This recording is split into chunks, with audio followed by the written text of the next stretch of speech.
Well, hello there. I hope that you guys are finding so much value in these videos. Today, I'm going to be talking about the perfectionist mindset again and how progress does not need 100%.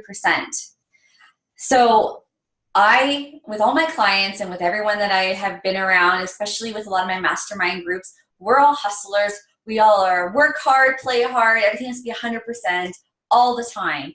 And man, I was on this train where I believed that so much, and I I would make myself go crazy and have anxiety where I could not sleep at night. I would be always wondering if everything I was doing was properly. I would just be so in my head that I would feel like the more I was in my head, the more like irritable I became, the more tense I became, the more my jaw, oh my God, my jaw would stay be so tight where I feel like everything was locked, and and if I ate, my everything that my chewing would hurt, like with the food I was eating, everything would hurt.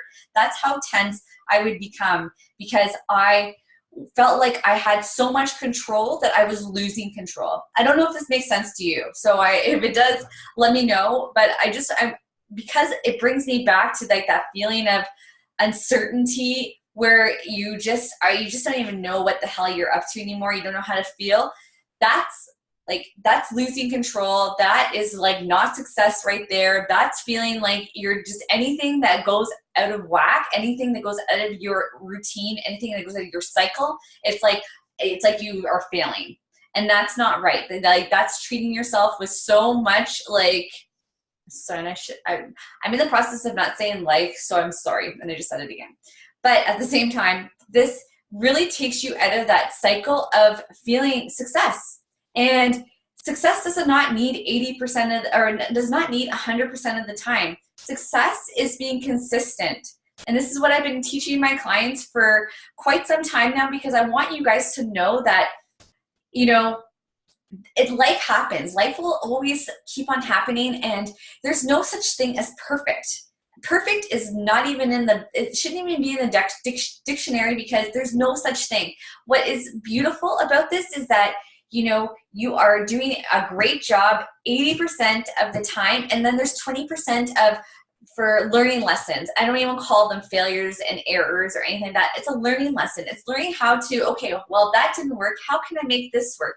It's about switching things around, having that flow, dancing with it, and really understanding that this is actually success. This is what success looks like, is 80%, 20% breathing room, 20% having life, 20% having, room for your family, your friends, like all these little things. But when you are staying consistent with most of the time, it's when those like things start coming in a little bit more, and you're like, am I being too out of my cycle, out of my routine, or am I not? But when you're coming back to the drawing board and seeing when you're at, feeling good, checking in with yourself, that's when you know. But this is where self-awareness comes in, and understanding that like where you're at, it's 80% of the time, if you're in that no, and if you're in the no and you're like keeping, I don't know, sometimes you don't even know what the hell you're up to, keep like a list of stuff that you are up to and check mark it, so you're staying in the goals. If you're doing 3 things that help you towards your goals a day, and then everything else that are are fillers, then that's okay. But keep your that's what all successors do at the end of the day, is they do they're in their zone of genius. So they're doing 3 things that get them to where they need to be. So if that routine of losing weight or releasing weight, I don't even want to say losing, because sometimes you lose it, you'll find it. It's one of those things I've learned in my mastermind groups. But if you are doing 3 things to help you towards your goal, so getting up in the morning, getting to the gym. I like to do it in the morning. I will always do it in the morning, because I struggle with doing it in the evening, because there's so much on the go that I get lost in the track of. If my 5 a.m.s are going to be that, because then everything else comes into play after. But that's one thing that's a part of my goal. That's one thing that's my lifestyle. That's one thing that I know that if I do that, then that sets me up for success for the rest of the day, because I feel so good. Getting your meals in place and having your meals prepped for the day, so that you stay in your goal, you stay in your zone of genius, you stay in your success, and doing something for yourself. If it be reading in the morning, meditation, journaling. I'm saying these things because this is what priming your brain, priming your head, priming you to get ready for the day. Whatever yours are that are important to you, write them down, make sure they happen, be consistent, and you will see success, okay?